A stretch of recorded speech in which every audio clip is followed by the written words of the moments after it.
welcome to my first ever pickups video, and basically the items that I'm about to show you are items that I've been collecting over the last month or so, and are mainly items that I've picked up either off eBay or at my local video game store. And there's quite a few items to get through, so let's crack on and have a look. Well, the first item I picked up this month was a tabletop game, and this cost me £15, and it's been a month or two since I've picked any of these up, but this is Amida and it was made by Gakken. I love how compact it is and how you can flip up the top and close it back down. It's a really great game and it's got great sound too. Really nice item. Next, I've bought 5 Xbox games this month, and the first of which is Need for Speed Underground 2. This looks like a great addition to the series. I haven't played it so far, but I've seen some excellent reviews on it and I can't wait to play it some more. Well, the second Xbox game that I've picked up is Pro Evolution Soccer 5, and this looks absolutely fantastic. I've played a couple of matches on this so far, and the action is smooth and the controls are incredibly responsive, and I'm really glad I picked it up, and not a bad price for £1.99. Third up is True Crime. This just cost me £1.99, and I've seen this many times over the years in the shops, and I've never actually managed to pick it up, but it actually looks really decent. The characters look really intriguing and the storyline looks quite exciting, and I'm looking forward to getting into this one some more. Next up is MAXPAYNE 2. Why I ever sold my first copy of this game, I will never ever know. It's an absolutely cracking sequel to the series, and I'm really looking forward to getting into it and playing it again, because I've actually kind of forgotten what actually happens in this game. If you've never played any of the series so far, definitely check this out. It's absolutely superb. And the final one for the Xbox collection this month is TIMESPLITTERS. I paid £2.99 for this, which wasn't actually a bad price, I didn't think. And I've never played this one before, but I've heard it being mentioned quite a few times. It kind of reminds me of Half-Life for some reason. Maybe that's just the graphics, but the action looks great so far, and I'm looking forward to getting into this one some more. Well, the only Super Nintendo game that I picked up this month was FIFA 96. I'm really into the FIFA games, and I really enjoyed waiting for them to be released during the 90s to see how they were developed and what kind of new features they included each and every year. This is a cracking game and it brings back some great memories for me. Up next we have Chrono Trigger for the Super Famicom. I picked this up on eBay for £7, which I thought was an absolute bargain. Of course it's a Super Famicom version, which I'll need to actually pick one up in order to play this, or possibly I might pick up a converter. Right, on to the Sega Saturn now, and I've picked up 2 games this month, and the first of which is International Victory Goal on the Sega Saturn. This looks pretty decent. I paid £3 for this. I haven't had a chance to play it yet, but maybe I'll get to over the weekend. And the second Sega Saturn game that I picked up is EXHUMED. I first originally played this on the PlayStation many years ago. It's quite a good game actually, and it's sort of similar to a Doom type of game. It's got plenty of monsters within it, and there's plenty of secrets, traps and secret passageways and all sorts of puzzles to keep you amused. And not bad price for only £4. Onto the PlayStation, and the only game I've picked up is TOCA Touring Car Championship. This is an absolutely fantastic game.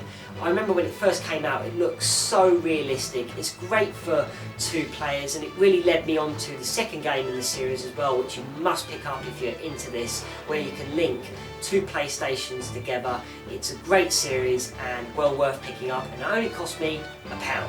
This next pickup is a Nintendo 64 game, and this is Formula 1 64 Pole Position, and this is all really thanks to Steve, or otherwise known as Steve Benway, as he recently did a stint on Formula 1 games for all different sorts of consoles, and it really sort of gave me the urge to go out and buy one. This is probably not the best version out there, but still it's quite quirky and good fun and not bad for 50p. Well, this month I've picked up 8 NES games, and here they are, and the first of which is Time Lord, and this is all thanks to 8-Bit Rob, as he recently reviewed this on the channel. and it's really great. It looked very impressive in the review, and it really is. You get into some great action straight away, and it's definitely a hit with me. Next, I picked up Low G-Man. This one cost me only £2, and I wasn't quite sure whether to pick this one up or not, but I'm really pleased with it, and the gameplay is brilliant, and it kind of reminds me of RoboCop.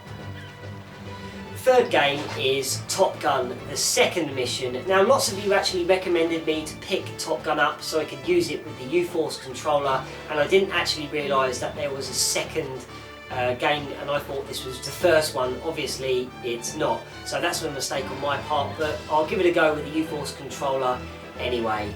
The next game is NES Open Tournament Golf. I haven't had the chance to play this one yet, but it wasn't a bad price at £1.50. Let me know what you think of this one, and I'll try and give it a go over the weekend. Next is Stealth ATF. I haven't had the chance to play this one yet either. Let me know what you think of this one, if it's any good. For £1.50, this next game is an absolute steal, and it was another recommendation from 8-Bit Rob's channel, and this is Isolated Warrior. It's an absolutely brilliant game. I love the aspect, and the action is endless. It's a real gem. Next up is Gremlins 2. I haven't had a lot of time on this game either, but I'd love to know what you think of this one as well. But I picked it up for just £1. And finally, for the NES this month is RBI Baseball on one of these third-party cartridges by Tengen. I've not had a chance to play this game yet, but it looks pretty decent, and I'm looking forward to giving it a go.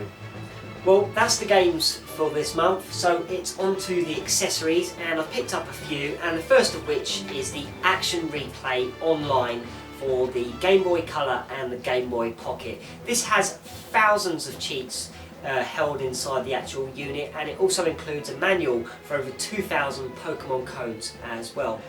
Next up is the SEGA Light Phaser for the Master System. This only cost me £7, and it came complete with a box and the manual and the polystyrene foam within inside. I don't think I've ever used this one for the Master System before, but I'm looking forward to playing something like Operation Wolf.